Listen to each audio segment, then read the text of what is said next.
Voilà encore un évangile de saison, notamment ici au Cross, là où les gens viennent volontiers faire du pique-nique à l'ombre des platanes là, qui sont en bas, près de la source. Il faudrait évidemment, il y a cette chapelle qui est comme une invitation à grimper sur la montagne pour aller écouter le Seigneur. Donc le thème, c'est vraiment la vie matérielle, et le thème central de cette vie matérielle qu'évoque Jésus, c'est bien la nourriture. Se nourrir.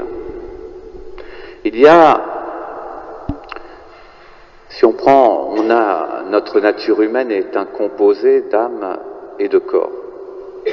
Aussi faut-il que chaque partie de notre être soit nourrie. Mais on ne nourrit pas son âme comme on nourrit son corps, et nous le savons bien. Nourrir son corps est déjà pénible, parce que difficile, il faut travailler, il faut aller chercher la nourriture, et l'âme, elle réclame elle aussi, elle a un régime très particulier.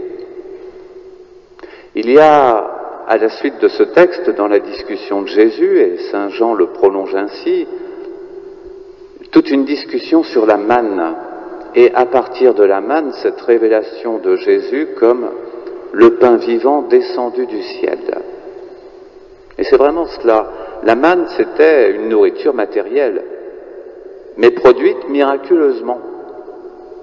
C'était pas une nourriture pour l'âme, c'était bien une nourriture pour le corps, et pourtant, sa production quotidienne, venue de nulle part, tous les jours, chaque matin, cette manne évoquait directement et permettait à l'âme d'être nourrie à cause même de ce fabuleux miracle qui a duré 40 ans. Mais Jésus va plus loin en disant que lui, il est la vraie nourriture. Et les Juifs l'interprètent à ce moment-là matériellement, comme ils interprétaient la manne. Et évidemment, Jésus corrige, et en quelque sorte en les enfonçant davantage dans leur impasse, en leur disant « Qui mange ma chair et boit mon sang demeure en moi ». Et la réponse, c'est la peur du cannibalisme. On en est arrivé jusque-là. Il y avait vraiment un grand manque de subtilité dès que Jésus commence à aborder le domaine spirituel avec les hommes. Et pas seulement il y a 2000 ans, mais encore aujourd'hui.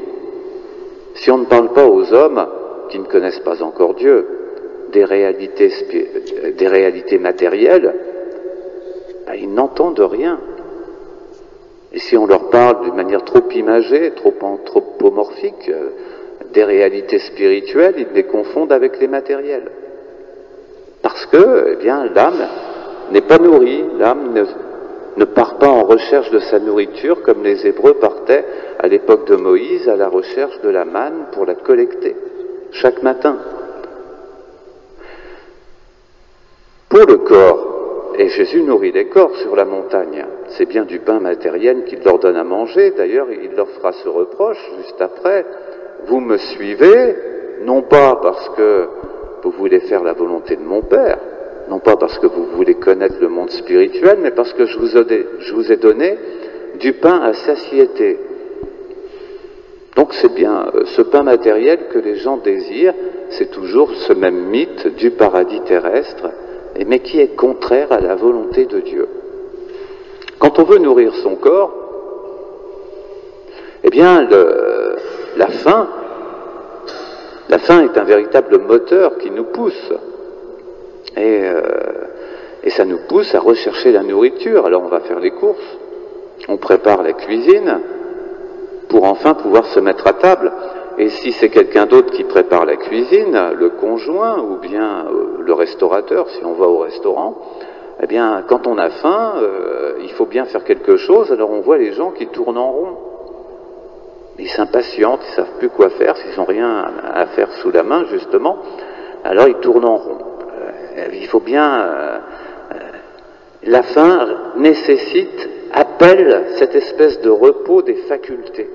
C'est uniquement quand celui qui avait faim a enfin pu se repaître, comme ceux qui viennent écouter Jésus sur la montagne, qu'ils peuvent enfin goûter momentanément le repos. le repos dans ce bien qui a été acquis. Eh bien, c'est pareil pour l'âme.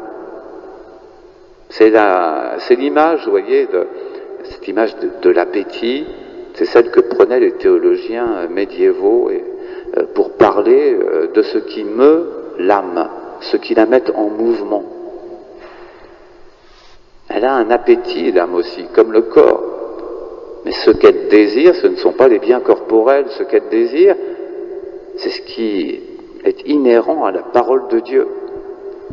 La contemplation, une fois qu'on m'enduque, qu'on mange cette parole de Dieu, pain vivant, descendu du ciel, alors on peut obtenir ce repos momentané en Dieu, dans le Seigneur.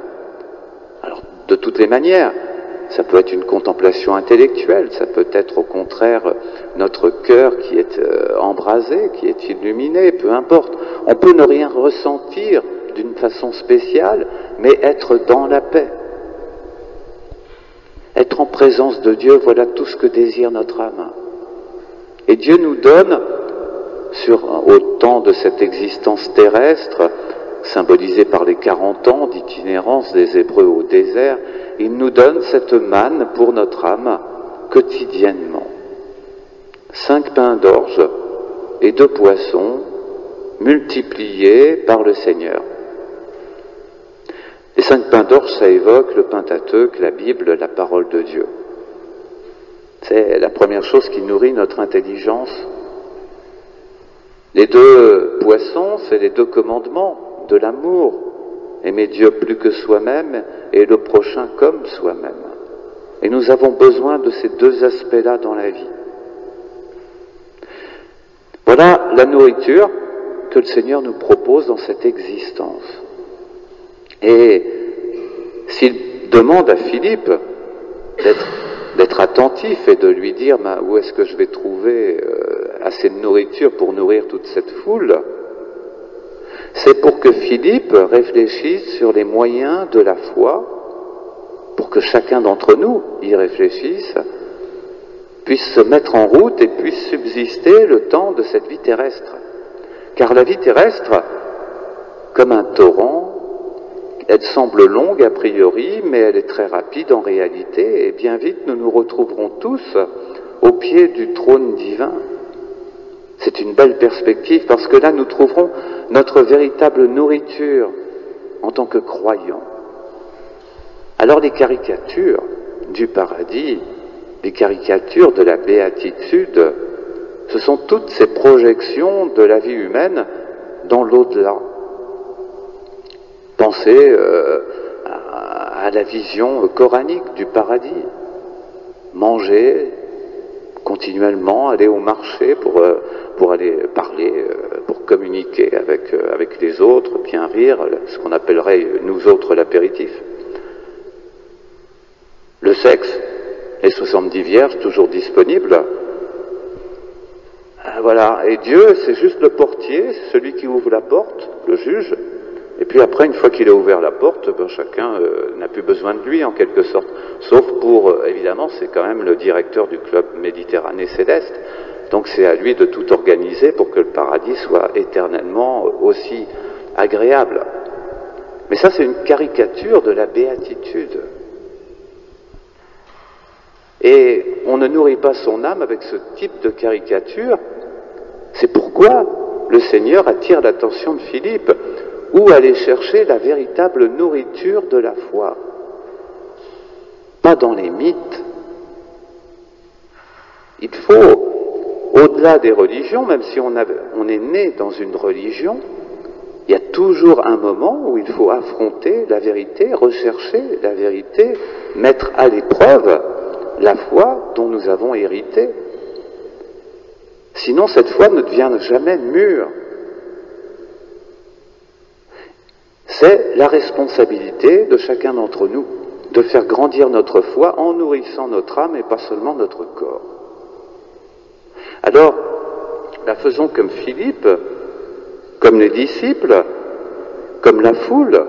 La foule, elle veut faire de Jésus leur roi. Mais Jésus s'en va dans cette haute montagne où il le recevait. La montagne, c'est le symbole de la contemplation, de la prière. Il les reçoit dans ce cadre. Et eux veulent faire de lui leur roi, mais on apprend par la suite du récit que c'est pas du tout pour trouver la nourriture de l'âme, mais que c'est justement pour alimenter les nourritures terrestres qui vont leur permettre à eux, juifs de l'époque, eh bien de vivre une vie agréable sans trop travailler et dominer les autres nations grâce à la puissance messianique de leur nouveau roi. Jésus aura déçu tous ses contemporains, avides de possession, de domination. Jésus a vraiment découragé.